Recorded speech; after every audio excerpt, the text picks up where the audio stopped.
வேத புஸ்தகத்தில் பரிசுத்த யோவான் எழுதின சுவிசேஷம் 14ஆம் அதிகாரம் 27வது வசனம். யோவான் 14ஆம் அதிகாரம் 27வது வசனம். சமாதானத்தை உங்களுக்கு வைத்து போகிறேன், என்னுடைய சமாதானத்தையே உங்களுக்கு கொடுக்கிறேன். உலகம் கொடுக்கிற பிரகாரம் நான் உங்களுக்கு கொடுப்பது இல்லை. உங்கள் இருதயம் கலங்காமலும் பயப்படாமலும் இருப்பதாக. உங்கள் இருதயம் கலங்காமலும் பயப்படாமலும் இருப்பதாக. இந்த நாளில் உங்களுக்கு நான் என்ன சொல்ல வேண்டும்? இந்த ஆண்டவருடைய பாதபடியில் காத்திருந்து ஜெபம் பண்ணி கொண்டிருந்த போது ஆண்டவர் இந்த ஒரு வார்த்தையை உங்களுக்கு அறிவிக்கும்படிக்கு சொன்னார். உங்கள் இருதயம் கலங்காமலும் பயப்படாமலும் இருப்பதாக. இன்னைக்கு இந்த உலகத்தை பாருங்கள், பயமில்லாத மனிதர்களை காண்பது அரிதாயிருக்கிறது. ஒவ்வொரு மனிதனுடைய உள்ளத்திலும் ஏதோ ஒரு காரியத்தை குறித்த பயம் அவளை வாட்டி வதைக்கிறது. சிலருக்குள்ளே இந்த வியாதி வந்துவிட்டதே, நான் மரித்து விடுவேனோ, இந்த வியாதி சுகமாகாதோ என்கிற பயம். சிலருக்குள்ள இந்த கடன் பிரச்சனை என்றைக்கு நீங்கும், கடன்காரங்க வந்துருவாங்களோன்னு பயந்து வாழ்கிற ஒரு வாழ்க்கை. சிலருக்குள்ள எதிர்காலத்தை குறித்த பயம். இந்த மாதிரி சூழ்நிலையில் எனக்கு வேலை கிடைக்குமா, எனக்கு பிசினஸ் அமையுமா, என் எதிர்காலம் எப்படி இருக்குமோ என்கிற பயம். சிலருக்கு தங்களுடைய பிள்ளைகளுடைய எதிர்காலத்தை குறித்த பயமோட வாட்டி வதைக்கிறது. சிலருக்குள்ளே மரண பயம், நான் மரித்து விடுவேனோ, திடீர்னு செத்து விடுவேனோ, அப்படின்னா என் குடும்பத்தின் நிலைமை என்ன, மரணத்தை குறித்த பயம். சிலருக்குள்ள அசுத்த ஆவிகளை குறித்த பயம். யாரோ பில்லி சொல்லி வச்சுட்டாங்க, யாரோ மந்திரவாதம் பண்ணிட்டாங்க, இதிலிருந்து எப்படி நான் விடுதலை பெறுவது என்கிற பயம். சிலருக்கு ஒரு காரணமே இருக்காது, பயம். ஏதோ ஒரு பயம் உடைய உள்ளத்தை வாட்டி வதைக்கலாம். இதே மாதிரி இன்னைக்கு உங்க உள்ளத்தின் ஆழத்துக்குள்ள ஏதோ ஒரு பயம் உங்களை வேதனைப்படுத்தி கொண்டிருக்கலாம். உங்களை பார்த்து தான் இயேசு கிறிஸ்து சொல்லுகிறார், என் மகளே, உன் இருதயம் கலங்காமலும் பயப்படாமலும் இருப்பதாக. என் மகனே, உன் இருதயம் கலங்காமலும் பயப்படாமலும் இருப்பதாக. நீ பயப்படாத, நீ கலங்காதே என்று ஆண்டவர் சொல்லுகிறார். பயம், அந்த பயம் அதிகமாகும் போது ஒரு கலக்கம், உள்ளத்துக்குள்ள ஒரு கலக்கம், அப்படியே அதை நினைச்சிட்டாலே ஒரு கலக்கம். அந்த மாதிரி ஒரு பயத்திலும் கலக்கத்திலும் நிம்மதியில்லாமல் நீங்கள் வாழ்ந்து கொண்டு இருக்கலாம். இயேசு உங்களை நேசிக்கிறபடியினால் அந்த பயம் கலக்கத்தை விடுதலை கொடுக்க விரும்புகிறார். அதனால தான் சிலர் எப்பொழுது தன்னை சுற்றிலும் ஆட்கள் இருக்கிறதாக பார்த்து கொள்ளுவாங்க. ஃப்ரெண்ட்ஸோடு இருப்பது, உறவுகளோடு இருப்பது, அப்படியே பேசி சந்தோஷமாக இருப்பதை போல நடித்து கொள்வது. இந்த தனிமையாக இருந்துட்டால் அந்த கலக்கம் உள்ளத்தில் வந்து விடுகிறது. அமைதியான சூழ்நிலையில் கலக்கம் வந்து விடுகிறது. அதுக்காக சிலர் ஃபோன் பேசிக்கிட்டே இருப்பாங்க, டிவி பார்த்துக்கிட்டே இருப்பாங்க, இந்த காட்சிகளை பார்க்க அதை மறந்து விடுவதற்காய். ஆனால் எல்லாம் முடிந்து நம்ம இரவில் நடுஇரவானாலும் படுக்கைக்கு போகும்போது உள்ளத்தில் ஒரு கலக்கம், ஒரு பயம். அதனால தூக்கம் இல்லாதபடி கலங்குகிற மக்கள் உண்டு. இப்படி ஏதோ ஒரு பிரச்சனை, ஏதோ ஒரு தேவை உங்களுடைய இருதயத்தை கலங்க பண்ணி கொண்டிருக்கிறது. நீங்கள் பயத்தோடு வாழுவதை ஆண்டவர் விரும்பவில்லை. அதனால தான் இயேசு சொல்லுகிறார், உன் இருதயம் கலங்காமலும் பயப்படாமலும் இருப்பதாக. வேத புஸ்தகத்தில் 1 யோவான் 4ஆம் அதிகாரம் 18ஆம் வசனத்தை நீங்கள் வாசிக்கும் போது பயமானது வேதனை உள்ளது என்று சொல்லப்படுகிறது. பயம் ஒரு மனிதனுக்குள்ளே வேதனையை கொண்டு வரும். அது அவனை வாதிக்கிறதா இருக்கிறது. அந்த பயம் மனுஷனுடைய உள்ளத்தை வாதிக்கிறது. அந்த பயம் எப்பொழுதுமே வந்துவிட்டால் சாப்பிட மனம் இருக்காது, தூங்க முடியாது, வேலையில கவனம் செலுத்த முடியாது. எக்ஸாமை குறித்த பயம் வந்துவிட்டால் படிப்பில் கவனம் செலுத்த முடியாது, படிக்கிற பாடமெல்லாம் மறந்து போய்விடும். இனி என்ன நடக்க போகிறது என்ற பயம் வந்துவிட்டால் எப்பொழுதும் ஒரு கலக்கமும் பயத்தோடு காரியத்தை செய்வது, எதிலும் கவனம் செலுத்த முடிவதில்லை, ஜெயம் எடுக்க முடிவதில்லை, எந்த காரியத்தை செய்து முடிக்க முடியாதபடி எப்பொழுதும் ஒரு வேதனை. இப்படி ஏதோ ஒரு காரியம் உங்களை பயப்படுத்தி கொண்டிருக்கிறதா? அன்று சொல்றார், என் மகளே, நீ பயப்படாதே, என் மகனே, நீ பயப்படாதே. இன்றைக்கு உங்களுக்கு பயத்திலிருந்து விடுதலை, அந்த கலக்கத்திலிருந்து ஒரு விடுதலை. அந்த பயமும் கலக்கமும் உங்களுடைய உள்ளத்தை விட்டு விலகிட்டா ஒரு சந்தோஷம், மன மகிழ்ச்சி, நிம்மதியான ஒரு வாழ்க்கை. அதுதான் ஆண்டவர் உங்களுக்கு வாக்கு பண்ணுகிறார், உங்கள் இருதயம் கலங்காமலும் பயப்படாமலும் இருப்பதாக என்று. சரி, அதனால தான் நாம் பயப்படுவதை ஆண்டவர் விரும்பாததுனால தான் நீங்க வேத புத்தகத்தை வாசித்தால் அடிக்கடி ஒரு வார்த்தை வரும், பயப்படாதுங்க, கலங்காதருங்கள். அடிக்கடி ஆண்டவர் மக்களோடு பேசும்போது இந்த வார்த்தை சொல்லி இருக்கிறது. வேதாகம் முழுவதிலும் நீங்கள் பார்க்க முடியும். சிலர் கலக்கத்தோடு பயத்தோடு ஆண்டவரை நோக்கி கூப்பிட்ட போது உடனே அவர் சொல்லுகிற முதலாவது வார்த்தை, பயப்படாதே, கலங்காதே என்பதுதான் ஆண்டவர் சொல்லுகிற வார்த்தை. நாம் பயத்தோடு வாழுவதை ஆண்டவர் விரும்பவில்லை. பயமில்லாத மகிழ்ச்சியான வாழ்க்கை வாழ ஆண்டவர் விரும்புகிறார். அதனால தான் லூக்கா 2ஆம் அதிகாரம் 10வது வசனத்தை நீங்கள் பைபிளில் வாசித்தால், இயேசு இந்த உலகத்தில் மனிதனாய் அவதரித்த உடன் இந்த உலகத்திற்கு கொடுக்கப்பட்ட முதல் செய்தி என்ன தெரியுமா? தேவதூதர்கள் சொல்லுகிறார்கள், பயப்படாதிருங்கள், உங்களுக்காக கடவுள் மனிதனாய் இரட்சகராய் அவதரித்திருக்கிறார், அதனால பயப்படாதுங்கள். உங்களுடைய பாவத்துக்கு ஒரு முடிவு, உங்களுடைய சாபத்துக்கு ஒரு முடிவு, உங்களுடைய மரண பயத்திற்கு ஒரு முடிவு, உங்களுடைய வேதனைகளுக்கெல்லாம் முடிவை உண்டாக்க கடவுள் மனிதனாய் அவதரித்திருக்கிறார் என்ற செய்தி உலகத்திற்கு சொல்லப்பட்டது. அவர் இந்த உலகத்தில் நன்மை செய்கிறவராய் சுற்றித் திரிந்து நிறைய பேரை குணமாக்கினார், அற்புதம் செய்தார். ஒரு நாள் சிலுவையில் ஆணி அடிக்கப்பட்ட ரத்தம் வடிய வடிய ரத்தம் சிந்தி மரித்தார். அவரை அடக்கம் பண்ணி விட்டார்கள். இப்ப ஜனங்கள்லாம் கலங்கினாங்க, இயேசு இருந்தா நமக்கு எவ்வளவு நன்மை செய்தார், அவரை சிலுவையில் அறைந்து கொண்டு விட்டார்கள், அடக்கம் பண்ணி விட்டார்கள், இனி என்ன செய்வதென்று இயேசுவோடு கூட இந்த சீஷர்கள் கலங்கினார்கள், அவரை நேசித்த மக்கள் எல்லாம் கலங்கினாங்க. ஆனா மார்க் 16ஆம் அதிகாரம் 6ஆம் வசனத்தில் தேவதூதன் ஒருவன் இறங்கி வந்தான். அவன் வந்து சொன்னான், 3வது நாளில் இயேசு உயிர்த்தெழுந்த உடன் உலகத்திற்கு கொடுக்கப்பட்ட முதல் செய்தி என்ன தெரியுமா? பயப்படாதிருங்கள், இயேசு உயிரோடு இருக்கிறார், மரணத்தை ஜெயித்து உயிர்த்தெழுந்து விட்டார், சாத்தானை ஜெயித்து உயிர்த்தெழுந்து விட்டார், உலகத்தை ஜெயித்து உயிர்த்தெழுந்து விட்டார், அதனால பயப்படாதிருங்கள். இதுதான் உலகத்திற்கு கொடுக்கப்பட்ட செய்தி. அப்ப ஆண்டவர் நம்மோடு சொல்ல விரும்புகிற செய்தி, நீ பயப்படாத, மகளை பயப்படாத, மகனை பயப்படாதே, என் பிள்ளைகளை பயப்படாதிருங்கள், இதைத்தான் ஆண்டவர் சொல்ல வருகிறார். அப்ப நம்ம பயப்படக்கூடாது என்று இவ்வளவு ஆண்டவர் சொல்லி வைத்திருக்கும் போது ஏன் நமக்கு பயம் வருகிறது? இந்த பயத்துக்கு என்ன காரணம்? அதிலிருந்து பூரணமான விடுதலை பெற்றுக்கொள்ள என்ன செய்வது? வேற புஸ்தகத்திலிருந்து ஒரு 3 காரியங்களை நான் உங்களுக்கு சொல்லி, இந்த பயம் எப்படி நமக்குள்ளே வருகிறது, அதிலிருந்து எப்படி விடுதலை பெற்று ஒரு மகிழ்ச்சியான தைரியமான வாழ்க்கை வாழுவது, அதை சொல்லி உங்களுக்காக ஜெபிக்க போகிறேன். சரியா? எந்தெந்த காரியங்களுக்கு உங்களை கலங்க பண்ணுகிறதோ அதில் எல்லாம் இயேசு உங்களுக்கு விடுதலை தரப்போகிறார். முதலாவது, இந்த உலகத்துக்குள்ளே பயம் எப்படி வந்தது என்பதை இந்த வேத புஸ்தகத்தில் தெளிவாக எழுதப்பட்டிருக்கிறது. பயம் மனிதனுக்குள்ளே, மனு குலத்துக்குள்ளே எப்படி வந்தது? முதல் பயம் எப்படி வந்தது? வேத புஸ்தகத்தின் முதல் புஸ்தகமாகிய ஆதியாகமம் 3ஆம் அதிகாரத்தில் 9-10 வசனத்திலே தான் சொல்லப்படுகிறது. ஆண்டவர் முதல் மனிதனாகிய ஆதாமும் ஏவாளையும் சிருஷ்டித்து ஏதேன் தோட்டத்திலே வைத்திருந்தார். அவங்களுக்குள்ளதான் முதலாவது பயம் வந்த சம்பவம் இருக்கிறது. ஆண்டவர் ஆதாமையும் ஏவாளையும் தேடி வருகிறார். ஆதாமை எங்கிருக்கிறார் என்று கூப்பிடுகிறார். எங்க இருக்கிறாய், எங்க போனீங்கன்னு கூப்பிடும் போது அதற்கு அவன் தேவரீருடைய சத்தத்தை தோட்டத்தில் கேட்டு பயந்து ஒளிந்து கொண்டேன் என்று சொல்லுகிறான். மனிதனுக்குள்ளே பயம் முதலாவது வந்தது இங்குதான். பயந்து நான் ஒளிந்து கொண்டேன் என்பதாய் சொல்லுகிறான்.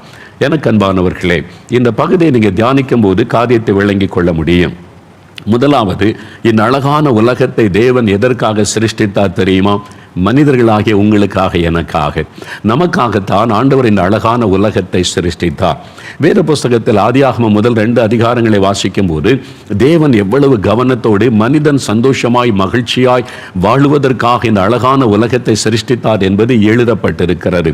மலைகளை உண்டாக்குகிறார், நீரூற்றுகளை உண்டாக்குகிறார், ஆண்டவர் அழகான பெரிய ஏரிகளை உண்டாக்குகிறார், பழ விருட்சங்களை உண்டாக்குகிறார், கனி விருட்சங்கள், ஆண்டவர் எல்லாவற்றையும் உண்டாக்குகிறார். மூலிகைகளை கூட அவர் உண்டாக்கினார் என்று வேதத்தில் எழுதப்பட்டிருக்கிறது. மனிதன் ஆரோக்கியமாய் மகிழ்ச்சியாய் வாழுவதற்கு எல்லாவற்றையும் அழகாய் உண்டாக்கி அதன் பிறகு ஆண்டவர் கடைசியில தான் மனிதனை உண்டாக்கினார். பறவைகள், மிருகங்கள் சகலத்தை சிருஷ்டித்து முடித்த பிறகு மனிதனை தேவன் உண்டாக்கினார். ஆதியாகமம் 1ஆம் அதிகாரம் 27வது வசனத்தை வாசிக்கும் போது தமது சாயலில் மனிதனை உண்டாக்கினாராம். நாம் தேவ சாயலில் சிருஷ்டிக்கப்பட்டவர்கள், ஆண்டவருடைய சாயலில் உண்டாக்கப்பட்டவர்கள் என்றால் நாம் அவருடைய பிள்ளைகள். தேவன் நம்மை பிள்ளைகளாய் நேசித்தபடியினால் அவருடைய சாயலில் நம்மை உண்டாக்கினார். ஒரு குழந்தை பிறந்த உடனே அந்த குழந்தை கையில் ஏந்தின உடனே கேட்பாங்க, யார் சாயல் தெரியுது, யார் மாதிரி இருக்குது, பார்த்து சொல்லுங்க, அம்மா மாதிரி இருக்கிறா, அப்பா மாதிரி இருக்கிறான்னு சொல்லி கேட்பாங்கல்ல. அந்த சாயல் அந்த குழந்தையுடைய முகத்தில் தெரியும். சில குழந்தைகள் சில மாதம் கழிச்ச பிறகுதான் அந்த சாயல் தெரியும். அதே மாதிரி நாம் தேவ சாயலிலே சிருஷ்டிக்கப்பட்டவர்கள். அப்ப ஆண்டவர் எப்படிப்பட்டவர், நம்முடைய தேவன் எப்படிப்பட்டவர் என்றால் அவருடைய சாயலிலே நீங்கள் சிருஷ்டிக்கப்பட்டிருக்கிறீங்க. நம்மை உண்டாக்கின தேவன், நமக்கு 2 கைகள், அவருக்கு 2 கைகள், நமக்கு 2 கண்கள், அவருக்கும் 2 கண்கள், நமக்கு ஒரு தலை, அவருக்கும் ஒரு தலை. நீங்க வேதத்துல பார்த்தா தெரியும், அவருடைய சாயலிலே நாம சிருஷ்டிக்கப்பட்டிருக்கிறோம். அப்படிதான் ஆண்டவர் நம்மை உண்டாக்கினார் என்பதாக வேதத்தில் பார்க்கிறோம். அது மாத்திரம் அல்ல, எல்லாவற்றையும் ஆண்டவர் உண்டாக்கும் போது தன்னுடைய வார்த்தையினாலே சிருஷ்டித்தார். சூரியன் உண்டாக கடவுதென்றார், சூரியன் உண்டாயிற்று. சந்திரன் உண்டாக கடவுதென்றார், சந்திரன் உண்டாயிற்று. எல்லாவற்றையும் தன்னுடைய வல்லமுள்ள வார்த்தையினாலே சிருஷ்டித்தார். ஆனால் மனிதனை உண்டாக்கும் போது மனிதன் உண்டாக கடவுது அப்படி ஆண்டவர் சொல்லவில்லை. ஆதியாகமம் 2ஆம் அதிகாரம் 7ஆம் வசனத்தை வாசிக்கும் போது, பூமியின் மண்ணினாலே தேவன் தன்னுடைய கரத்தினால் மனிதனை உருவாக்கினார். என்னால் அவ்வளவு மனிதர்கள் மேல் ஆண்டவருக்கு அன்பு. அவனை உருவாக்கி அவனுடைய நாசிலே ஜீவ சுவாசத்தை ஊதினார். அவர் ஜீவ ஆத்மாவானான் என்று எழுதப்பட்டிருக்கிறது. மனிதனுக்குள்ளே மாத்திரம்தான் ஆத்மாக்கள் உண்டு. எல்லா மிருகங்கள், பறவைகளுக்கு அதனுடைய சரீரமும் ஆவியும் மாத்திரம் உண்டு. அது செத்து போச்சுன்னா ஆவி போயிடும், சரீரம் அழிஞ்சிரும். மனிதனுக்கு மாத்திரம்தான் ஆவி, ஆத்மா, சரீரம். அவனுக்குள்ள ஒரு ஆத்மா என்று உண்டு, அது அழியாது. அந்த ஆத்மா தேவ சமூகத்தில் போய் நிற்க வேண்டும். அதுதான், இந்த ஆத்மா தான் தேவனை தேடுகிற வாஞ்சி உள்ள ஒரு காரியம். அந்த ஆத்மாவிலே தான் மனிதனுடைய இருதயம் தேவனை தேடுகிறது. அந்த ஜீவ ஆத்மா என்ற அழியாத அந்த ஆத்மாவை மனிதனுக்குள்ளே தேவன் உண்டாக்கி வைத்தார். ஏன் ஆண்டவர் மனிதனை இவ்வளவு அக்கறையோடு சிருஷ்டிக்க வேண்டும் என்றால், அவர்கள் என்னுடைய பிள்ளைகள், நான் அவர்களோடு நடக்கணும், அவளோடு பேச வேண்டும் என்பதற்காக. நீங்க சிருஷ்டிப்பை பார்த்தீங்கன்னா, தேவன் 6 நாளைக்குள்ள எல்லாவற்றையும் உண்டாக்கி கடைசியில மனிதனுக்கு அவசியமான எல்லாத்தையும் உண்டாக்கிட்டு தேவன் மனிதனை உண்டாக்கினாராம். அதில் தேவனுடைய அன்பை விளங்கி கொள்ள முடியும். நாங்கள் அநேக ஆண்டுகளுக்கு முன்பாக குவைத் தேசத்திற்கு நானும் என் மனைவியும் ஊழியத்துக்கு அழைக்கப்பட்டு போயிருந்தோம்.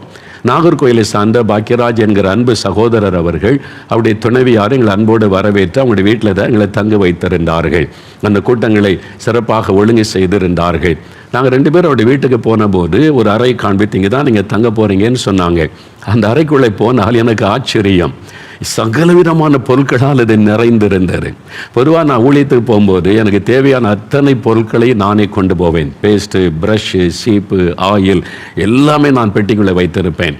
என்னுடைய டவல் முதற்கொண்டு எதுவுமே மற்றவங்களுக்கு தொந்தரவு இருக்கக்கூடாதுன்னு எல்லாவற்றையும் கொண்டு செல்லுவேன். அப்படி தான் நாங்கள் கொண்டு போயிருந்தோம். அங்கே போனால் பேஸ்ட் எல்லாம் புதுசாக, பேஸ்ட்டு, ப்ரஷ்ஷு, அங்கே சீப்பு, அங்கே பவுடர், விதவிதமாக எல்லாமே வாங்கி வைத்திருந்தாங்க. அது ஷேவிங் க்ரீம், ஷேவிங் பிளேடு, அது மொத்தத்தில் கையில் கட்டுறதுக்கு வாட்ச் முதற்கொண்டு லுங்கி எல்லாமே புதுசாக வாங்கி வச்சுருந்தாங்க. நான் கேட்டேன், எதுக்கு பிரதர் இவ்வளோ காரியம்னு சொல்லி. இல்லை, நீங்கள் ஒரு ஊழியக்காரர் வீட்டில் தங்குறீங்க, ஒரு குறைவு இருக்கக்கூடாதுன்னு நாங்கள் பார்த்து நீங்கள் வரும்போது ஒரு தேவையும் உங்களுக்கு இருக்கக்கூடாதுன்னு செய்து வைத்தோம் என்று. ஏன் தெரியுமா? அன்பு. அவங்க எங்க மேல வைத்த அன்பு, அந்த அன்பை எங்களால் பார்க்க முடிந்தது. அதே மாதிரி தான் ஆண்டவர் பாருங்க, மனிதனை உருவாக்குவதற்கு முன்பு அவனுக்கு தேவையான எல்லாவற்றையும் உண்டாக்கி வைத்து விட்டார். பழமரங்கள், பூக்கள், அங்கே நீரூற்றுகள், அங்கே ஆறு ஓடுகிறது, எல்லா வசதியிலும் உண்டாக்கி வைத்து விட்டார். மனிதனுக்கு ஒரு கஷ்டம் இல்லை, அவன் சந்தோஷமாய் மகிழ்ச்சியாய் இருக்க வேண்டும் என்று. அப்படித்தான் தேவன் இந்த உலகத்தை அழகாக சிருஷ்டித்து வைத்தார். ஏன்னா மனிதர்கள் மீது அவர் வைத்திருந்த அன்பு. வேதம் சொல்லுகிறது, ஒவ்வொரு நாளும் சாயங்கால வேளையில், குளிர்ச்சியான வேளையில் ஆண்டவர் அவளோடு கூட உலாவும்படி நடந்து வருவார். ஏதேன் தோட்டத்தில் தேவன் வைத்திருந்தார். ஆண்டவர் ஆதியாகமம் 3ஆம் அதிகாரம் 8ஆம் வசனத்தில் தேவன் அவளோடு பேசுவார். கற்பனை பண்ணி பாருங்க, தேவன் ஆதாம் ஏவாளோடு பேசுவார். வாங்க என் பிள்ளைகளே, வாங்க நம்ம ஒரு வாக் போகலாம், எப்படி இருக்கீங்க, நல்லா இருக்கீங்களா, எல்லாம் உங்களுக்கு வசதியா இருக்குதா, நீங்க ஏதாவது உங்களுக்கு குறை இருக்குதா, ஆண்டவர் பேசுகிறார். அவங்க ஆண்டவரோட பேசுகிறாங்க. ஒரு தகப்பனும் பிள்ளைகளை போல அதற்கு தான் மனிதனை உண்டாக்கினார். நம்மை அடிமைகளாய் உண்டாக்கவில்லை, நம்மை பயப்படுத்தி அடிமைப்படுத்தி நம்ம அவருக்கு ஒரு அடிமை போல வைத்துக்கொள்ள அவர் உண்டாக்கவில்லை, பிள்ளைகளாக அவர் சிருஷ்டித்தார். ஆண்டவர் நம்மோடு நடக்கவும் பேசவும் விரும்புகிறார். அதற்கு தான் மனிதனை உண்டாக்கினார். ஆதியாகமம் 5ஆம் அதிகாரம் 22ஆம் வசனம் வாசிக்கும் போது, ஏனோக் என்ற மனிதன் தேவனோடு நடந்தான். ஏனோக் walked with God, தேவனோடு பேசினான், பழகினான் என்று எழுதப்பட்டு இருக்கிறது. ஆதியாகமம் 6ஆம் அதிகாரம் 9ஆம் வசனம் வாசிக்கும் போது, நோவா என்ற மனிதர் தேவனோடு நடந்தார், தேவனோடு பழகினார், பேசினார் என்று எழுதப்பட்டு இருக்கிறது. ஆதியாகமம் 18:33ஆம் வசனத்தை பார்க்கும் பொழுது, ஆபிரகாம் என்ற மனிதனோடு சிநேகிதனை போல பேசினார், தேவன் இறங்கி வந்து அவனோடு நேரடியாய் பேசினார். யாத்திராகமம் 33:11 வேதத்தில் வாசித்தால், மோசே என்ற ஒரு மனிதனோடு சிநேகிதனை போல நேரடியாய் ஆண்டவர் பேசுகிறார். தேவனுடைய விருப்பம் அதுதான். என் பிள்ளைகளோடு நான் பேசணும், அவங்களோட பழகணும், நான் தகப்பன், என் பிள்ளைகள் உங்களை. ஆண்டவர் ஏன் தம்முடைய சாயலில் சிருஷ்டித்தார் என்றால், நீங்கள் அவருடைய பிள்ளைகள், அவருடைய குமாரரும் குமாரத்திகளும், அவர் நமக்கு தகப்பன், அவரோடு நெருங்கி வாழணும், மகிழ்ச்சியா இருக்கணும் தான் ஆண்டவருடைய விருப்பம். அந்த நாளை யோசித்து பாருங்க, மனிதனுக்கு எதை குறித்த பயமும் இல்லை. ஆதாம் ஏவாளுக்கு அந்த நாளிலே மிருகங்களை குறித்த பயம் இல்லை, நாளை தினத்தை குறித்த பயம் இல்லை, தேவைகளை குறித்த பயம் இல்லை, அசுத்த ஆவிகளை குறித்த பயம் இல்லை, பொருளாத மனிதர்களை குறித்த பயம் இல்லை, மரணத்தை குறித்த பயம் இல்லை. எதை குறித்துமே பயம் இல்லாம மகிழ்ச்சியான ஒரு வாழ்க்கை. அதற்கு தான் மனிதனை தேவன் சிருஷ்டித்தார். ஏன் இன்றைக்கு உலகம் முழுவதில் இவ்வளவு தீமைகள், வேதனைகள், பயங்கள், கலக்கங்கள், வியாதிகள், நெருக்கங்கள்லாம் காணப்படுகிறது? அதுதான் இங்கே வேதத்தில் தெளிவாய் சொல்லப்பட்டிருக்கிறது. மனிதன் தேவனோடு அவ்வளவு மகிழ்ச்சியோடு வாழ்ந்தான். ஆனால் ஆண்டவருக்கு விரோதியாயிருக்கிற ஒருவன் உண்டு. தேவதூதனாய் இருந்த பிசாசாய் மாறிப்போன சாத்தான். அவன் ஒரு பொல்லாதவன், அவன் ஆவியாய் செயல்பட்டு கொண்டிருக்கிறவன். தேவனும் மனிதர்களும் மகிழ்ந்திருக்கிற ஐக்கியத்தை பார்த்தான். அவனுடைய உள்ளம் பொறாமை கொண்டது, எரிச்சல் கொண்டது. இந்த மனிதனை தேவனை விட்டு பிரித்து விட வேண்டும். தேவனை துக்கப்படுத்த வேண்டுமானால் மனிதனை தேவனை விட்டு பிரித்து விட்டால் தேவனுடைய உள்ளம் துக்கப்படும் என்று எழும்பி அவன் வஞ்சகமாய் வந்து ஏவாளை வஞ்சித்து கீழ்ப்படியாத ஒரு பாவத்தை செய்ய வைத்தான். ஆண்டவர் இந்த பழத்தை மாத்திர சாப்பிடக்கூடாது என்று சொன்னார். மனிதருக்கு சுயாதீனம் கொடுத்தார். ஆண்டவர் மனிதர்களை அடிமையாய் வைக்கவில்லை. நீங்க சுதந்திரமா இருக்கலாம், நீங்க சுயாதீனமாய் இருக்கலாம். முழு இருதயத்தோடு தகப்பனை போல அவரை நேசிக்கணும். அதுதான் ஆண்டவருடைய எதிர்பார்ப்பு. பயமுறுத்தி அடிமைகளாய் வைத்து மக்களை நடத்துவது அல்ல தேவனுடைய விருப்பம். அதனால இதை மாத்திர சாப்பிடக்கூடாது என்று சொன்னார். அந்த பழத்தில் ஒன்றுமில்லை, கீழ்ப்படியாமை போனதுனால, தேவனுடைய சொல்லுக்கு தகப்பனுடைய வார்த்தைக்கு கீழ்ப்படியாமல் பாவம் செய்ததுனால பயம் உள்ளத்தில் வந்து விட்டது. எப்போ பாவம் மனிதனுக்குள்ளே வந்ததோ பயம் வந்தது. பாவம் தான் இந்த உலகத்துக்குள்ளே பயத்தை கொண்டு வந்தது. ஒரு மனிதனுக்குள்ளே முதலாவது பயத்தை கொண்டு வருகிற காரியம் பாவம். ஆகவே தான் சாத்தான் மனிதனை பாவம் செய்ய வைத்து பயத்துக்குள் ஆக்கி தேவனை விட்டு அவன் பிரித்து விடுகிறான். ஒவ்வொரு நாளும் ஆண்டவர் எப்பொழுது வருவார், நம்மோடு பேசுவார் என்று ஆவலோடு காத்திருந்தாங்க ஆதாமும் ஏவாளும். இன்னைக்கு பாவம் செய்த உடனே பயம் உள்ளத்தில் வந்து விட்டது. ஐயோ, நம்ம கீழ்ப்படியாமல் போய்விட்டோம், தேவனுடைய கட்டளைக்கு கீழ்ப்படியவில்லை. அப்ப ஆண்டவர் வந்தால் எப்படி அவரை சந்திக்க முடியும்? பயந்து ஒளிந்து கொண்டார்கள். எனக்கு அன்பானவர்களே, பாவம் ஒரு மனிதனுக்குள்ளே பயத்தை கொண்டு வந்து விடும். அநேக ஆண்டுகளுக்கு முன்னால நானும் ஒரு ஊழியக்காரரும் 2 பேரும் ஒரு கிராமத்தில் ஊழியம் செய்து கொண்டிருந்தோம். அந்த நாட்களில் ஜெபம் பண்ணுவதற்கு எங்களை தேடி வருவாங்க. அவங்களுக்காக தனித்து ஜெபிக்கிறது உண்டு. இரவிலே நற்செய்தி கூட்டம்.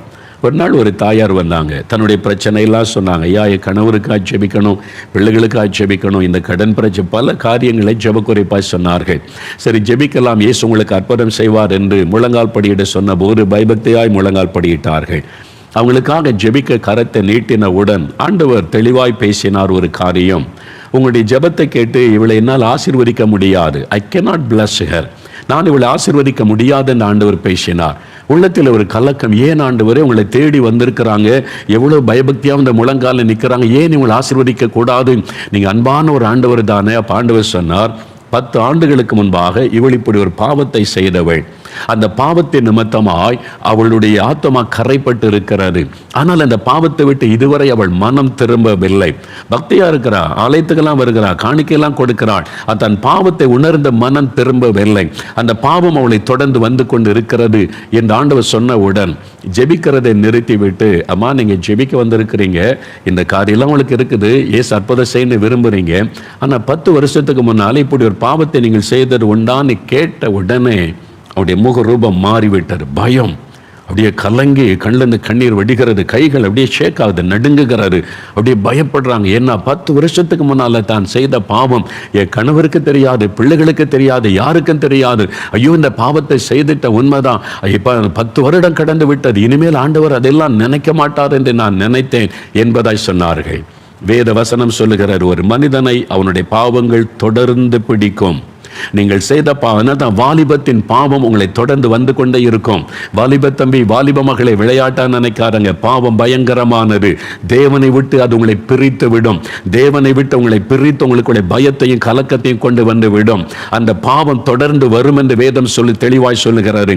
நீங்க பாவத்தை விட்டு மனம் திரும்பி பாவ அறிக்கை செய்து இயேசுவிடத்தில் வந்த ரட்சிப்பை பெற்றுக்கொண்டால் தான் அந்த பாவங்கள் மறக்கப்பட்டு போகும். இல்லாவிட்டால் அதுவரை அந்த பாவம் தொடர்ந்து கொண்டே இருக்கும்.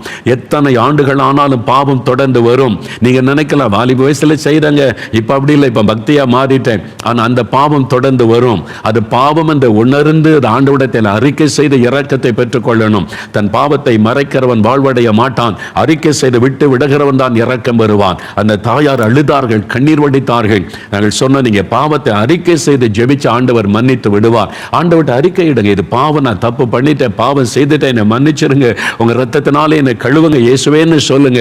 அப்ப மன்னித்து உங்களுக்கு அற்புதம் செய்வார். நீங்க பாவத்தை ஒரு பக்கம் மூடி மூடி மூடி வைத்துக்கொண்டு, இன்னைக்கு நான் ரொம்ப பக்தியா இருக்கேன், ரொம்ப ஆண்டவருக்கு காணிக்கலாம் கொடுக்கிற, ஆண்டவர் எனக்கு அற்புதம் செய்யணுமானா, அந்த பாவம் உங்களுடைய ஆசீர்வாதத்தை, அற்புதத்தை தடை செய்து விடும். அந்த பாவம் உங்களை தொடர்ந்து வந்து கொண்டே இருக்கும். மரணத்திற்கு பிறகும் அந்த பாவம் தொடருகிறதுனால தான் அந்த பாவம் ஒரு ஆத்மாவை நரகத்திற்குள்ளே கொண்டு போய்விடும். உயிரோடு இருக்கும் போதே பாவத்தில் இந்த விடுதலையை, மன்னிப்பை பெற்றுக்கொள்ள வேண்டும். பாவம் மனிதனுக்குள்ளே பயத்தை கொண்டு வருகிறது பாருங்க. ஆனா அவங்க அறிக்கை செய்து விட்டு விடும்போது தேவன் மன்னிப்பை தருகிறார். அப்ப மனிதன் பாவத்தின் நிமித்தமாய் பயத்துக்குள்ளாகி தேவனோட ஐக்கியத்தை இழந்து விட்டான். ஆண்டவருடைய உள்ளம் பாரப்பட்ட இந்த மனிதனை என் கூட என் பிள்ளைகளை போல வைத்திருக்க தானே நான் உண்டாக்கினேன், மறுபடியும் நான் அவங்களோட ஐக்கியப்படணும், மறுபடியும் அவங்க என்னோட ஐக்கியப்படணும் என்பதற்காக கடவுள் மனிதனாய் வந்து சிலுவையிலே தன்னுடைய ரத்தத்தை சிந்தி பாவ மன்னிப்பை மனிதனுக்காக உண்டாக்கினார். ஆகவே இந்த இயேசு கிறிஸ்துவிடத்தில் ஒரு மனிதன் வந்து பாவ மன்னிப்பை பெற்று அவரை உள்ளத்தில் ஏற்றுக்கொள்ளும் போது ஆண்டவருக்கு அவனுக்கு ஒரு நெருக்கமான அனுபவம். தேவனோடு நெருங்கி வாழலாம். அவர் நம்மோடு பேச பழக, நம்மோடு கூட அனுதினமும் வாழுகிற ஒரு ஆண்டவர். ஞாயிற்றுக்கிழமை சர்ச்சுக்கு போனா காணிக்கை போட்டு ஜெபித்துட்டு வருவதல்ல கிறிஸ்தவ வாழ்க்கை. அது கட்டாயம் போகணும், ஆராதிக்கணும். ஆனால் ஒவ்வொரு நாளும் இயேசுவோடு வாழுவது, இயேசுவோடு நடப்பது. நான் அடிக்கடி சொல்லி இருக்கிற ஒரு வாலிப மகள், அவருடைய எக்ஸாமில் வந்து டிஸ்ட்ரிக்ட் ஃபர்ஸ்ட் மார்க் வாங்கி விட்டாள் +2. அந்த மகள் சாட்சி சொல்ல வந்தபோது கேட்டேன், எப்படிமா நீ டிஸ்ட்ரிக்ட் ஃபர்ஸ்ட் வாங்கினேன்னு சொல்லி. அப்படி சொன்னால், அங்கள் நானும் இயேசுவை சேர்ந்து படித்தோம், சேர்ந்து எக்ஸாம் எழுதணும் என்று. ஒரு டீனேஜ் கேர்ள் சொன்னாள், எப்படி இயேசுவை நீயும் என்று கேட்டேன். நான் இயேசுவை என் உள்ளத்தில் ஏற்றுக்கொண்டேன், அவருடைய ரத்தம் என்னை கழுவினது. அதோடு நிற்கலை. நாங்கள் படிக்கும் போது நான் இயேசுகிட்ட சொல்லுவேன், நீங்கள் தான் என்னுடைய ஃப்ரெண்டு, எனக்கு தகப்பன், எனக்கு சிநேகிதன், எல்லாமே நீங்கள் தான். என் கூட வந்து எனக்கு சொல்லிக் கொடுங்கம்பேன். நான் ஜெர்மனி பைபிள் வாசித்து படிப்பேன். இயேசு என் கூட இருக்கிறது என்னால் உணர முடியும். என் பக்கத்தில் அவர் இருப்பதை உணர முடியும். அவர் எனக்கு சொல்லித் தருவதை உணர முடியும். நானும் இயேசுவை சேர்ந்து வாழுகிறோம். என் வாழ்க்கையின் ஒவ்வொரு பகுதியிலும் இயேசு என்னோடு கலந்திருக்கிறார். ஸ்கூலுக்கு போகும்போது இயேசு என்னோடு வருவார். கிளாஸ் ரூமில் இருக்கும்போது இயேசு என்னோடு இருப்பார். இயேசு என் கூடவே இருப்பதை என்னால் உணர முடியும். நான் எப்பவும் அவரோட இருதயத்தில் பேசிக்கொண்டே இருப்பேன். எக்ஸாம் எழுதும் போது என் கூடவே வருவார். எல்லாவற்றிலும் உதவி செய்கிறார். இயேசுவும் நானும் சேர்ந்து வாழுகிறோம். அதுதான் கிறிஸ்தவ அனுபவம். இதைத்தான் வேதம் பேசுகிறது. அன்றைக்கு ஆதாம் ஏவாளுக்கு அந்த அனுபவத்தை தேவன் தந்திருந்தார். அதை இழந்து போன அந்த அனுபவத்தை நமக்கு கொடுக்கத்தான் இயேசு வந்து ரத்தம் சிந்தி மரித்து நமக்கு பாவத்தில் இந்த விடுதலையும் இந்த அனுபவத்தை தருகிறார். உங்களுடைய வாழ்க்கை நீங்க ஒப்பு கொடுத்துட்டீங்கன்னா ஆண்டவர் எப்பவும் உங்க கூடவே இருக்கிறதை உணர முடியும். பயம் போய்விடும். அந்த பயம் உங்களை விட்டு விலகி எப்பவும் ஒரு சந்தோஷம், மன மகிழ்ச்சி. இன்றைக்கு அந்த இயேசுக்கு உள்ளத்தில் இடம் கொடுத்தீங்கன்னா அந்த சந்தோஷத்தை காண முடியும். அப்போ பாவம் ஒரு மனிதனுக்குள்ளே பயத்தை கொண்டு வரும்.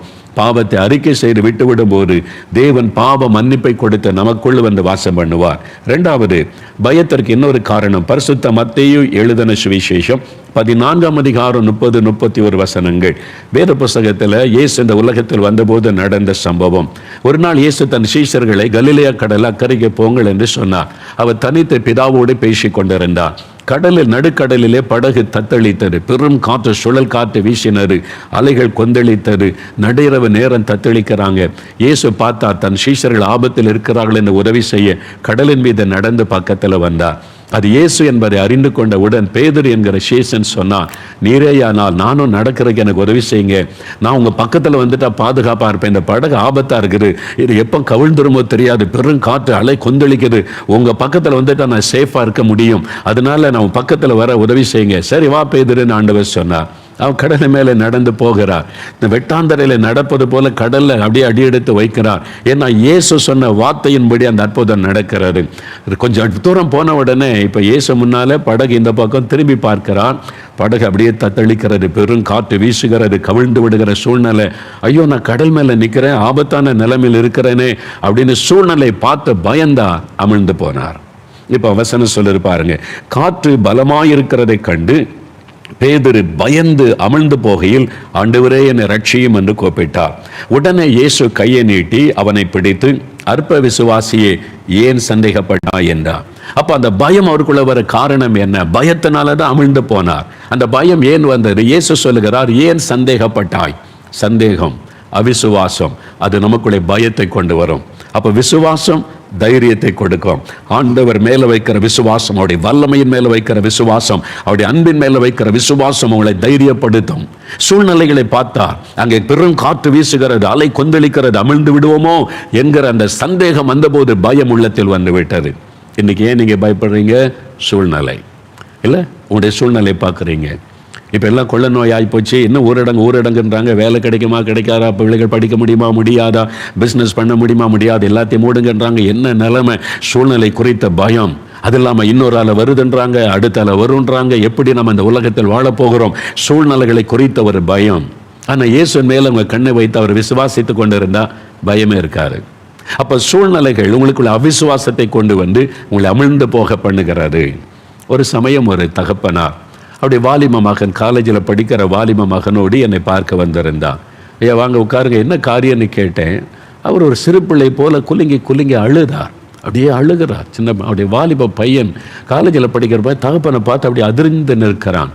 அவர் சொன்னார், ஐயா எனக்கு மனைவி இல்லை, என்னுடைய தம்பி, என்னுடைய வாலிப மகள் காலேஜில் படிக்கிறாங்க. நான் தான் தாயின் தகப்பனுமா இருந்து பார்த்து கொள்ளுகிறேன். இப்போ எனக்கு ஒரு வியாதி, டாக்டர்கிட்ட போனால் சொல்கிறாங்க இந்த வியாதி சுகமாக்க முடியாது, சாகும் வரைக்கும் நீங்கள் மருந்து எடுத்துக்கொண்டு தான் ஆகணும், ஆனால் என்ன ஆகுமோ தெரியாது, நீங்கள் அது மாதிரி அப்படின்னு நம்பிக்கையற்ற ஒரு சூழ்நிலையில் சொல்லிட்டாங்க. அப்படி ஒரு கொடிய வியாதின்னு அவருக்குள்ளே ஒரு மரணம் வந்துவிடுமோ என்கிற பயம், அந்த நோயினால் அப்படியே அழுகிறார். பயம். நான் சொன்னேன், ஐயா பயப்படாதங்க, டாக்டர்ஸ் உங்களுடைய சரீர கண்டிஷனை செக் பண்ணி சொல்லுவாங்க, அது அவங்களுடைய வேலை. அப்போ அவங்களால முடிந்த அளவுக்கு உதவி செய்வாங்க. ஆனால் டாக்டர்ஸால் முடியாத ஒரு கட்டம் வரும். அவங்களே சொல்லுவாங்களே, எங்களால் முடிந்த எல்லாம் செஞ்சிட்டோம், இனி உங்கள் கடவுள்கிட்ட வேண்டிக் கொள்ளுங்க, கடவுள் தான் உங்களை காப்பாற்றணும், நீங்கள் கடவுள்கிட்ட பிரார்த்தனை பண்ணுங்க அப்படின்னு சொல்லுவாங்கல்ல. அதுதான் அதே மாதிரி தான் அவங்களுடைய நிலைமை. நான் சொன்ன டாக்டர்ஸ் தானே சொன்னாங்க. ஆண்டவர் சொன்னாரா, மகனே உன்னை என்னால் காப்பாற்ற முடியாதுப்பா, இந்த வியாதி சுகமாக்க முடியாதுன்னு சொன்னாரா? இல்லை, நீங்கள் பயப்படாதுங்க, மனிதனால் கூடாதவர்கள் தேவனால் கூடும். அப்போ ஒரு சூழ்நிலை பார்த்து அந்த வியாதியின் கொடூரத்தை கேள்விப்பட்டு மரண பயம் வந்து விட்டார். அப்போ நம்முடைய விசுவாசத்தை பலப்படுத்தி நாம் இயேசுகிட்ட ஜெபிக்கலாம், அற்புதம் செய்வார் என்று வெகு நேரம் பேசி ஜெபம் பண்ணி அனுப்பினேன். சில மாதம் கழிந்தார். அவர் என்னை பார்க்க இன்னொரு நண்பரை அழைத்து கொண்டு வந்தார். வந்தவர் பார் ரொம்ப சிரித்த முகத்தோட மகிழ்ச்சியாவது, ஐயா எப்படி இருக்கிறீங்க அப்படின்னு கேட்டேன். சொன்னார், ஐயா ரொம்ப பெரிய ஆச்சரியம் ஐயா, என்ன விஷயம்னு கேட்டேன். டாக்டர்ஸ் நீங்கள் மாத்திரையே சாப்பிட வேண்டாம், எல்லாம் சரியாயிட்டு, எப்படி நீங்கள் சுகமானீங்கன்னு என்கிட்ட கேட்குறாங்க. நல்ல சுகமாயிட்டேன், நீ மகிழ்ச்சியாக சொன்ன. பாருங்க, அவருடைய துக்கம் சந்தோஷமாய் மாறிவிட்டார். இயேசு அவருடைய துக்கத்தை சந்தோஷமாய் மாற்றிவிட்டார். அவருடைய பயத்தை சந்தோஷமாய் ஆண்டவர் மாற்றிவிட்டார். அவர் இன்னொரு எனக்கு சுகம் கொடுத்துட்டாரு. இது என்னுடைய ஃப்ரெண்டு, அவருக்கு ஒரு வியாதி, அதனால் நான் ஜெபம் பண்ண அவங்கள்ட்ட கூட்டிக் கொண்டு வந்தேன் என்று மகிழ்ச்சியோடு சொன்னார். நீங்கள் பயந்து கொண்டு இருக்கிறீங்களா? இன்றைக்கி பாருங்கள், ஒரு சாதாரண வயிற்று வலின்னா சரி வயிற்று வலி தானே சரியாயிரும், ஜெபிக்கும் போது கூட விசுவாசமாக ஜெபிப்பா சரியாயிரும் அப்படின்னு ஜெபம் பண்ணுவாங்க. கொஞ்ச நாள் வயிற்று வலி மாறலை, டாக்டர் செக் பண்ணிவிட்டு கேன்சர் மாதிரி தெரியுதுன்னு சொன்னாங்கன்னு வைங்க, அவ்வளோதான் போச்சு. நம்முடைய விசுவாசம் எல்லாம் ஓடி மறைஞ்சிரும். பாய் கேன்சரா, உடனே ஒரு பயம் உள்ளத்தில் வந்துடுது. அப்படியே கேன்சர்ன்னு சொல்கிறாங்களே, அதாவது 4th ஸ்டேஜ்னு வேற சொல்கிறாங்களே, அப்படிலாம் ஒரு பயம் உண்டாயிரும். சூழ்நிலைகள் நமக்குடைய பயத்தை கொண்டு வருகிறாரு. ஆனால் இயேசுக்கு முன்னால் கொஞ்சம் யோசித்து பாருங்களேன். 2 பேர், ஒரு சாதாரண வயிற்று வலியோடு ஒருத்தர், கேன்சர் வியாதியோடு ஒருத்தர் இயேசுகிட்ட வராங்க. உனக்கு என்ன செய்யுது? வயிற்று வலி. சரி நான் சுகமாகிறேன் போ, உன்னை விசுவாச ரட்சித்து சுகமாயிற்று. கேன்சர் 4th ஸ்டேஜ்னு சொல்கிறாங்க. கேன்சரா, அதுவும் 4th ஸ்டேஜா, ரொம்ப சீரியஸாக இருக்குது, அது சுகமாகிறதுக்கு ஒரு மாதம் ஆகும் அப்படி சொல்லுவாரா இயேசு? யோசித்து பாருங்க. சின்ன வயிற்று வலியாக இருந்தாலும் கேன்சர் வியாதியாக இருந்தாலும் அப்படின்ற சொடக்கு போடுற நேரத்தில் ஆண்டவர் மாற்றிவிட முடியும். அவர் வல்லமை உள்ள தேவன். அவருடைய வல்லமைக்கு முன்பாக சின்ன வியாதி பெரிய வியாதி வித்தியாசம் கிடையாது. எந்த வியாதியை நொடி பொழுதிலே அவர் குணமாக்க முடியும். பயப்படாதுங்க.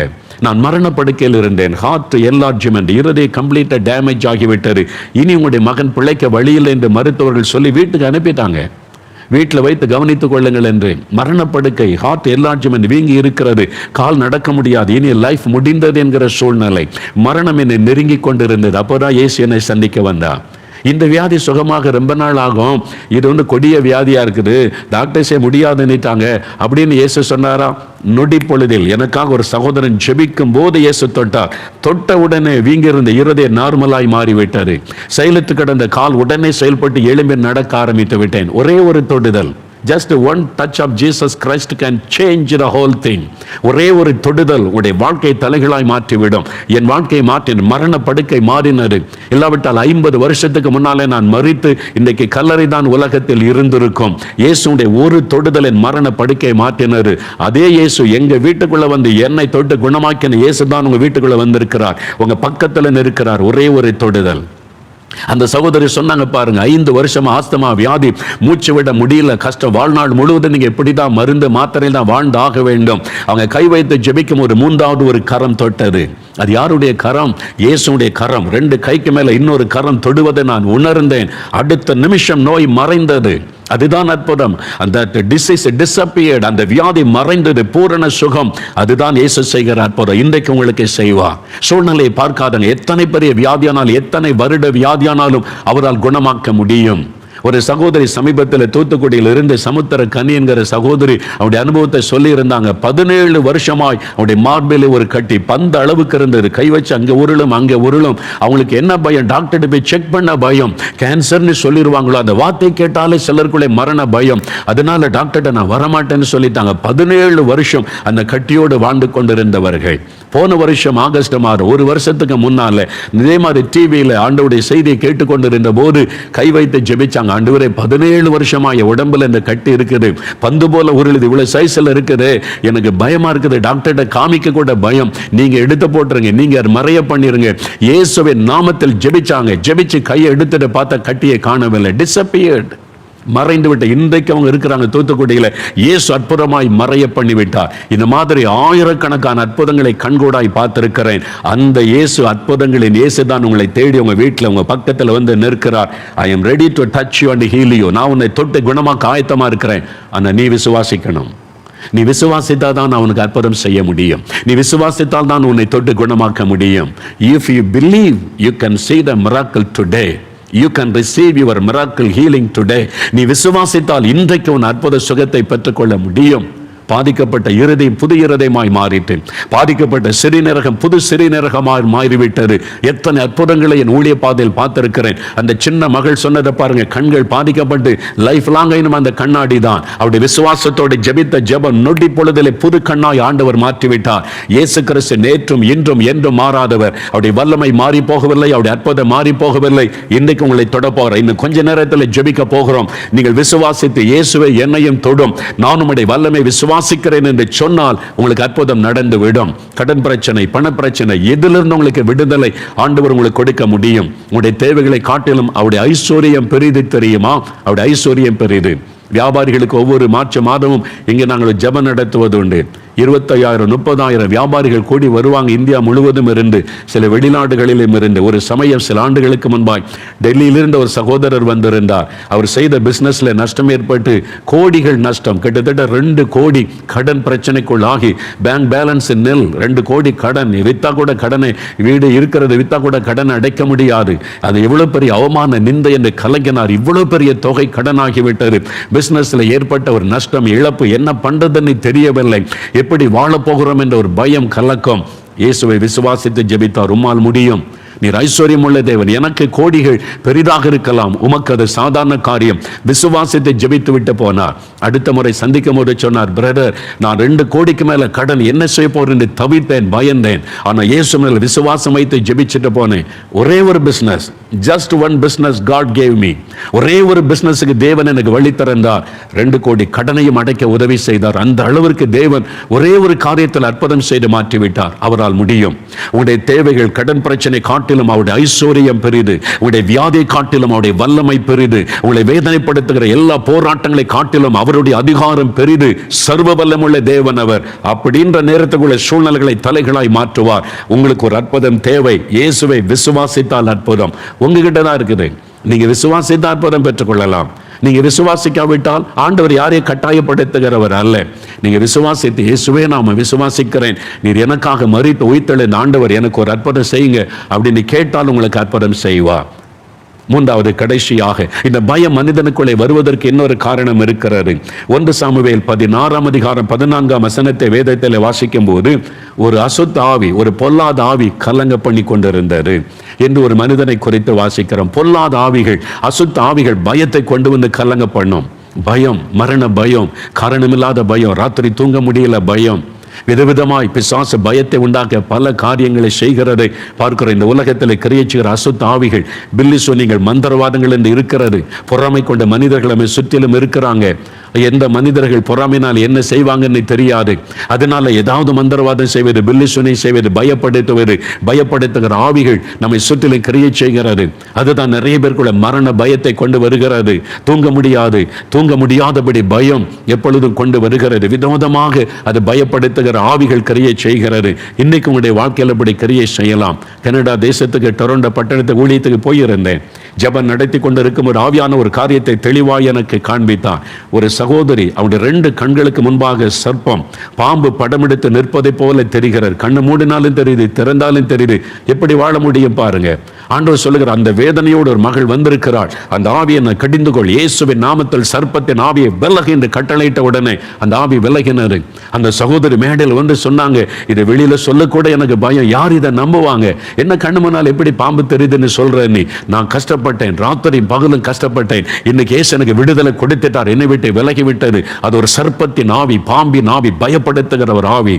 ஒரு சமயம் நான் மாத்தாண்டத்தில் தங்கியிருந்த ஊழியத்திற்காக என்னுடைய ட்ரஸ்டி ஒருத்தர் வீட்டில் நான் என் மனைவி தங்கியிருந்தோம். கூட்டத்துக்கு வெளியில் புறப்பட்டோம். மாலை நேரம் புறப்படுகிற நேரம் காரில் ஒரு நிறைமாத கர்ப்பிணியை கொண்டு வந்தார்கள். நிறைமாத கர்ப்பிணி காருக்குள்ள இருக்கிறாங்க. பிரதர் ஜெபிக்கணும், ஒரு போராட்டம் என்று. நான் காருக்கு பக்கத்தில் நடந்து போகிறேன். இந்த ஆவி சத்தமிடுகிறது, பக்கத்தில் வராத, இந்த கர்ப்பத்தில் இருக்கிற குழந்தையை நான் கொன்று விடுவேன் என்று அந்த ஆவி பேசுது, பயப்படுத்துகிறது. அப்படி இந்த மகள் பயந்து கொண்டிருக்கிறாங்க, கர்ப்பத்தில் குழந்தை செத்துருமோ நீ பயப்படுத்துற மாதிரி அந்த ஆவி பேசுது. என்கிட்ட பேசுது, நீ பக்கத்தில் வராத, இந்த குழந்தையை கொன்று விடுவேன் என்று. நான் சொன்ன, இயேசுவின் நாமத்தில் உனக்கு கட்டளை இடுகிறேன். இந்த மகள் இயேசுவுக்கு சொந்தம், அந்த கற்பத்தின் கனி இயேசுவுக்கு சொந்தம். அது ஆண்டவரால் உண்டான ஆசீர்வாதம். தொடர்ந்து அதிகாரம் இல்லை பிசாசை, போ இயேசுவின் நாமத்தில். அவ்வளவுதான், போய்விட்டார். சும்மா பயமுறுத்துவா, நம்மளை பயப்படுத்துறது தான் அவன் கில்லாடி. ஆனால் அவனால் அதுக்கு மேல ஒண்ணு செய்ய முடியாது. இயேசு கூட இருந்தால் எந்த மந்திரவாதங்கள், 1000 மந்திரவாதி ஒண்ணு சேர்ந்து மந்திரவாதம் பண்ணினாலும் இயேசு உங்களுக்குள்ள இருந்து அவங்களை அசைக்க முடியாது. அதனால இயேசுவுடைய வல்லமையை பெற்றுக்கொள்ளுங்க, அவருக்கு உங்களுடைய வாழ்க்கையில் இடம் கொடுங்க. பிசாசினை கொண்டு வருகிற பயம் விலகி போகும். ஒரு சகோதரர், சென்னையை சார்ந்த சகோதரர், கப்பலில் வேலை செய்கிறார். கப்பலில் சரக்குகள் கொண்டு போகிறாங்கல்ல, கப்பல் 6 மாதம் கடலில் இருக்கணும். கப்பலில் 6 மாதத்துக்கு அப்புறம் கரை இறங்கி வீட்டுக்கு வருவாங்க. உலகம் முழுவதும் சுற்றி வரும். கல்கத்தாவில் தான் அவருடைய ஹெட் ஆஃபீஸ். அந்த சகோதரர் பாருங்க, அவர் வந்து நல்ல சம்பளம், வசதியாக வாழ்க்கை. 6 மாதம் கடலில் இருப்பார், 6 மாதம் ஊரில் இருப்பார். யாரோ ஒரு மேலே பொறாமை கொண்டாங்க. நம்ம நல்லா இருந்தால் சிலருக்கு பிடிக்காது. நம்மளுடைய இனிமையாக பேசுவாங்க, உள்ளத்தில் பொறாமையை வஞ்சகமாக வச்சுருப்பாங்க. யாரோ தங்க பில்லி சொன்னிச்சு, நாலு வேலையை தொலைச்சிடணும்னு சொல்லி மந்திரவாதம் பண்ணிட்டாங்க. அதனால் என்ன நடந்தது, இவர் போய் வேலையெல்லாம் முடிச்சுட்டு அவருடைய ரூமில் வந்து படுக்கலான்னு வந்தால் அப்படியே வரிசையாக அசுத்த ஆவிகள் வந்து நிற்கும். உருவங்கள் அப்படி ஒரு 5-6 வரிசையாக வந்து நிற்குமா. நின்றது மாத்திரம் பேசும், கெட்ட வார்த்தைகளாக அது வந்து பேசும். காது கொடுத்து கேட்க முடியாத அசுத்தமான வார்த்தைகளை பேசும். பேசிக்கிட்டே இருக்கும் அந்த வார்த்தைகள். அவர் காதில் விழுந்து கொண்டு தூங்க முடியாது. கண்ணு மூடினாலும் தெரியும், கண்ணை திறந்தாலும் தெரியும். ரொம்ப கஷ்டப்படும். பல மணி நேரம் அப்புறம் தான் அது போகும். ராத்திரியில் தூங்க முடியல, பல நாட்கள் கஷ்டம்.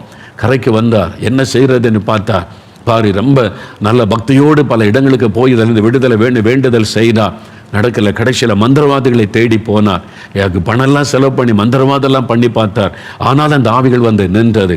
அந்த கப்பலில் போனாலும் சரி, பகலில் வர ஆரம்பித்தது. போய் அவர் வந்து என்ஜினியர், பெரிய என்ஜினியர், மெரைன் என்ஜினியர். அவர் வந்து வேலை பார்த்துக்கிட்டு இருந்தால் வரிசையாக வந்து நிற்குமா, வந்து பேசும். அது அசுத்தமான அருவருப்பான வார்த்தைகளை பேசும். காதில் விழு, கேட்க முடியாது, வேலை செய்ய முடியல, தூங்க முடியல, இரவும் பகலும் பாதிப்பும்.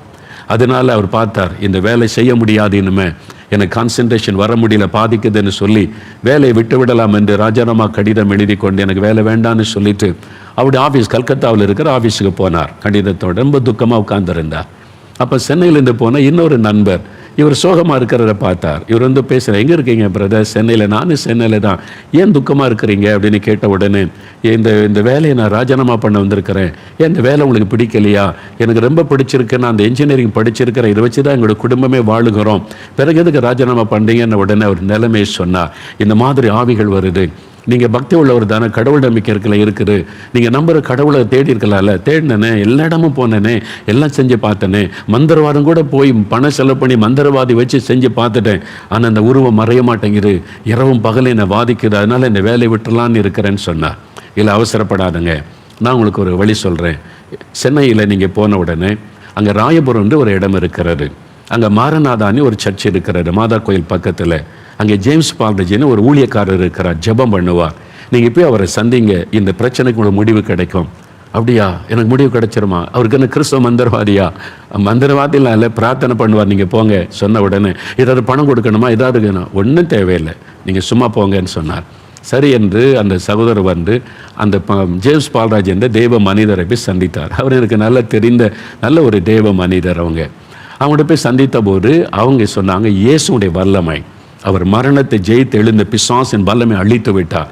இயேசுக்கு முன்னால் எந்த மந்திரவாதமும் நிற்க முடியாது, எந்த ஆவிகளும் நிற்க முடியாது. அப்போ என்ன பண்ணணும்? அதுக்கு நான் ஏதாவது இயேசு காணி கொடுக்கணுமா? ஒன்றும் வேண்டாம், இந்த விடுதலை இலவசம். இயேசு யார்ட்டையும் காணிக்கு வாங்கி கொண்டு விடுதலை கொடுக்கிறவர் அல்ல. அப்போ என்ன செய்யணும்? இயேசுக்கு உங்களுடைய உள்ளத்தில் இடம் கொடுக்கணும், அவ்வளோதான். இயேசு எங்கேயும் ஆண்டவர் உங்களை மதம் மாற சொல்லலை, உங்களுடைய உள்ளத்தில் அவருக்கு இடம் கொடுங்க. அவர் உள்ளத்தில் வந்துட்டா பிசாசு உங்கள் பக்கத்தில் வர முடியாது. அப்போ தன் வாழ்க்கையை அவர் இயேசு ஒப்பு கொடுத்து இயேசுவை ஏற்றுக்கொண்டார். இனிமேல் வந்தால் என்ன பண்ணுறது அப்படின்னு கேட்டேன். வந்தால் இயேசுவுக்கு நான் சொந்தமாயிட்டேன், இயேசு என் கூட இருக்கிறார், சாத்தானே இனி என்னை டிஸ்டர்ப் பண்ண முடியாது, இயேசுவின் நாமத்தினால நீ ஓடிப்போன்னு சொல்லுங்க, என்ன நடக்குது நீ பாருங்க, இயேசுவின் ரத்தத்தை உன் மேலே தெளிச்சிருவேன், ஓடிப்போ அப்படின்னு சொல்லுங்க அப்படின்னு சொன்னோடனே சரின்ட்டு போனார். அதே மாதிரி ராத்திரில் அந்த ஆவிகள் வரிசையாக வந்து நின்றுச்சான். வரிசையாக வந்து கீவில் நின்று பேச ஆரம்பித்த உடனே, இப்போ நான் இயேசுவுக்கு சொந்தம், இயேசு என் உள்ளத்தில் இருக்கிறாரு, நீ என்னை பயப்படுத்த முடியாது, இயேசுவின் நாமத்தினால ஓடிப்போ, இல்லாட்டா இயேசுவின் ரத்தத்தை மேலே தெளிச்சிருவோம், போ இயேசுவின் நாமத்தினால. என்ன பாருங்க, வந்த வேகத்தில் போச்சு, அதோட முடிந்தது, திருப்பி வரவே இல்லை. பூரண விடுதலை. எனக்கு அன்பா, இதுதான் இயேசு கிறிஸ்து. அதுக்கு தான் இயேசு வந்தார். யாரையும் மதமாற்ற வரவில்லை, யாரையும் அடிமைப்படுத்த வரவில்லை.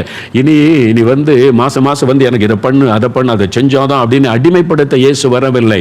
நீ என்னுடைய பிள்ளை, என்னுடைய மகன், என்னுடைய மகள், நான் உனக்கு தகப்பனாக இருந்து உன்னை பாதுகாத்து நடத்துவேன்.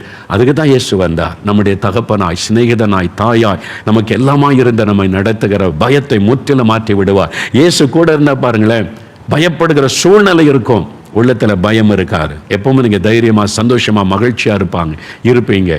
நம்ம பயப்படுத்துகிற மாதிரி பிசாசு பல காரியத்தை செஞ்சாலும் உள்ளத்துக்குள்ள பயம் வராது. இயேசு சொல்வார், பயப்படாத, நான் இருக்கேன் உனக்கு, உன் பக்கத்தில் இருக்கிற, உன் கூட இருக்கிற. பயப்படுத்துகிற மாதிரி பேசுவாங்க, சொல்லுவாங்க, ஒன்றும் பண்ண முடியாது, நீ பயப்படாத, நான் இருக்கிறேன்னு சொல்லுவார்.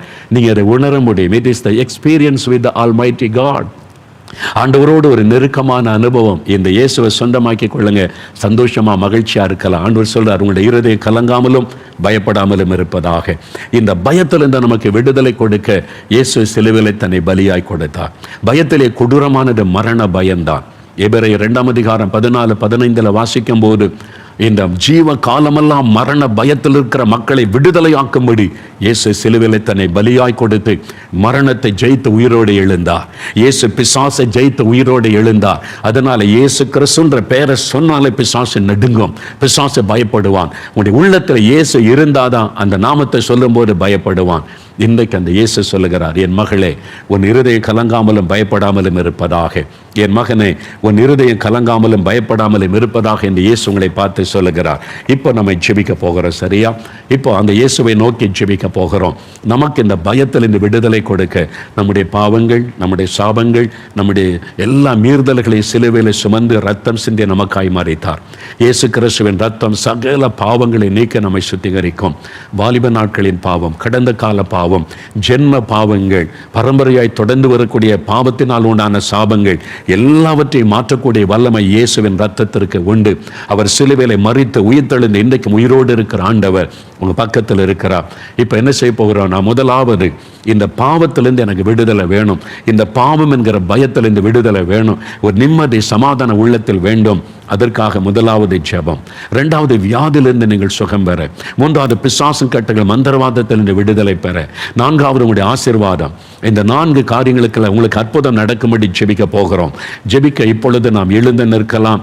முடிந்தால் முழங்கால் படியிட்டுக் கொள்ளுங்க. முழங்காலில் நின்று அது இயேசுக்கு முன்பாய் உங்களை தாழ்த்துவதற்கு அடையாளம். முழங்கால் படியிட்டுக் கொள்ளலாம். முடியாதவர்கள் எழும்பி நின்று கொள்ளலாம். 2 முடியாதவங்க உட்கார்ந்து கொண்டு கண்களை மூடி, இயேசுவே என்னை தொடும், இயேசுவே எனக்கு விடுதலை தாரும், இயேசுன்ற பெயரை சொல்லி ஜெபிக்கணும். முதலாவது, உங்களுக்கு பாவத்திலிருந்து விடுதலை, பாவ மன்னிப்பின் சந்தோஷம், பாவ பயத்திலிருந்து ஒரு விடுதலை. ஆண்டவர் இயேசுவை பார்த்து ஜெபிக்க போறீங்க. உங்களுக்காக சிலுவையில் ரத்தம் சிந்தின இயேசு உங்க பக்கத்துல தான் இருக்கிறார். உங்களுடைய கண்களை மூடி, எண்ணம் சிதறாமல் இருக்க கண்களை மூடி, இயேசுவை கண்முன்னால் நிறுத்தி, இயேசுவே என் பாவங்களை மன்னியும், என் வாலிப நாட்களின் பாவம், கடந்த நாட்களில் நான் செய்த பாவம், என் வாலிப நாட்களில் நிறைய பாவம் செய்துட்டேன், ஏதோ ஒரு பாவம், மதுபானம், போதை வஸ்துகள், ஏதோ ஒரு கண்களின் இச்சை, மாமிசத்தின் இச்சை, பெருமை, பொறாமை, எரிச்சல், ஏதோ ஒரு பாவம். உங்களுடைய பாவத்தினால் உங்களுடைய மனைவி பாதிக்கப்பட்டாங்க, கணவர் பாதிக்கப்பட்டாங்க, பிள்ளைகள் பாதிக்கப்பட்டாங்க. ஐயோ, நான் பாவம் செய்துட்டேனே, லஞ்சம் வாங்கிட்டேனே, துன்மார்க்கமாக நடந்துட்டேனே, உங்களுடைய மனசாட்சி வாதிக்கலாம். இயேசு உங்களை மன்னித்து சமாதானம் கொடுக்க விரும்புகிறார். அப்படிப்பட்டவன் என் பாவம் மன்னிக்கப்படணும், பாவத்திலிருந்து எனக்கு விடுதலை வேணும், இந்த பாவத்தை குறித்த பயம் என் உள்ளத்தை விட்டு விலகணும். அப்படி விரும்புகிறவங்க உங்களுடைய வலது கரத்தை இருதயத்தில் வைங்க. உங்களுடைய வலது கரத்தை இருதயத்தில் வைத்து, இயேசுவே, எனக்காக சிலுவையில் நீங்க மரித்தீங்க, உங்க ரத்தத்தினால என் உள்ளத்தை கழுவி சுத்திகரிங்க, என் இருதயத்தில் இருக்கிற பாவ கரைகள் எல்லாம் நீங்கட்டும், பெருமை, பொறாமை, இச்சைகள், எல்லா பாவ கரைகளும் என் இருதயத்தை விட்டு மாறட்டும். உங்க ரத்தத்தினால என் இருதயத்தை கழுவுங்க. நான் பாவம் செய்ததுனால என் மனசாட்சி வாதிக்குது, நிம்மதி இல்லை, எல்லாத்தையும் எனக்கு மன்னிச்சிருங்க, எனக்காக சிலுவையில மரித்தீங்களே, இயேசுவே என்னை மன்னிங்க, இயேசுவே எனக்கு இறங்குங்க, உங்க ரத்தத்தினால கழுவுங்க, என் உள்ளத்துல வாங்க, நீ ஜெபம் பண்ணுங்க. எனக்கு இருதயத்துல கை வைத்து ஜெபம் பண்ணுங்க. தகப்பனே, இதோ இருதயத்தில் கை வைத்து உம்முடைய பிள்ளைகள் ஜெபிக்கிறாங்கப்பா. இந்த சகோதரனை பாருங்க, சகோதரியை பாருங்க, இந்த வாலிப தம்பி, இந்த வாலிப மகளை பாருங்க, இந்த குட்டி பிள்ளைகளை பாருங்க. இயேசுவே, என் பாவத்தை மன்னிங்க, உங்க ரத்தத்தினால என்னை கழுவுங்க. நான் எனக்கு உங்க கூட நடக்கணும், உங்க கூட பேசணும், எனக்கு நீங்க தகப்பனா இருக்கணும், எனக்கு தாயா இருக்கணும், எனக்கு சிநேகிதனா இருக்கணும், என் பயம்லாம் என் உள்ளத்தை விட்டு விலகணும். இயேசுவே, என் உள்ளத்துல வாங்க, என் இருதயத்துல வாங்க, எனக்குள்ள தங்கி இருங்க, உங்க ரத்தத்தினால கழுவி என்னை பரிசுத்தப்படுத்துங்க, இனி பாவம் செய்யாதபடி என்னை காத்துக்கொள்ளுங்க. நீ பாரத்தோடு உங்க பிள்ளைகள் ஜெபிக்கிறாங்கப்பா, கண்ணீரோட ஜெபிக்கிற இந்த பிள்ளைகளை பாருங்கப்பா. அவங்க ரத்தத்தினால் அவங்களை கழுவுங்க, அவங்களுடைய உள்ளத்துல உங்களுடைய பிரசனம் இறங்கட்டும். நீங்க அவங்களுடைய உள்ளத்துக்குள்ள பிரவேசித்து அந்த பயத்தை முற்றிலுமா மாற்றுங்க. பாவ கட்டுகள் அறுக்கப்படட்டும், இதுவரை செய்த பாவங்கள் முற்றிலும் விலகட்டும், மதுபான பழக்கம் விலகட்டும், அந்த சூதாடுகிற பழக்கம் இயேசுவின் நாமத்தில் விலகட்டும், கண்களின் இச்சைகள், மாமிச இச்சைகள் இயேசுவின் நாமத்தில் விலகட்டும், பாவ அடிமைத்தனம் மாறட்டும், அது விடுதலை உண்டாகட்டும். இயேசுவின் நாமத்தில் விடுதலை, இயேசுவின் நாமத்தில் இந்த பயத்தில் இந்த விடுதலை, இயேசுவின் நாமத்தில் பாவ கட்டுகள் அறுக்கப்படட்டும், புது இருதயம் உண்டாகட்டும். இனி பாவம் செய்யாதபடி காத்துக்கொள்ளுங்க, உங்க ரத்தத்தினால கழுவுங்க, கழுவுங்க, கழுவுங்க. இயேசுவே, என் உள்ளத்தில் வாரும் என்று ஜெபிக்கிற ஒவ்வொருடைய உள்ளத்திலும் உடைய வல்லமையின் பிரசனம் இறங்கட்டும். இயேசுவே, உமக்கு ஸ்தோத்திரம். இப்ப அப்படியே சொல்லுங்க, இயேசுவே ஸ்தோத்திரம் சொல்லுங்க. என் பாவத்தை மன்னித்ததற்காக ஸ்தோத்திரம், என் உள்ளத்தில் நீர் வந்து விட்டதற்காக ஸ்தோத்திரம். இயேசுவே, உம்முடைய ரத்தம் என் இருதயத்தை கழுவி விட்டதற்காக ஸ்தோத்திரம். இயேசுவின் நாமத்தில் என் பாவம் மன்னிக்கப்பட்டதற்காக ஸ்தோத்திரம். இயேசுவே ஸ்தோத்திரம் சொல்லுங்க, வாய் திறந்து சொல்லுங்க, இயேசுவே ஸ்தோத்திரம். என்னை மன்னித்ததற்காக, என்னை சுத்திகரித்ததற்காக, இந்த பாவ பயம் என்னை விட்டு விலகி போனதற்காக ஸ்தோத்திரம். பாவ பழக்கங்கள் மாறிவிட்டதற்காக ஸ்தோத்திரம், ஸ்தோத்திரம், ஸ்தோத்திரம். இயேசு கிறிஸ்துவின் நாமத்தில் ஜெபிக்கிறோம் பிதாவே. ஆமென், ஆமென்.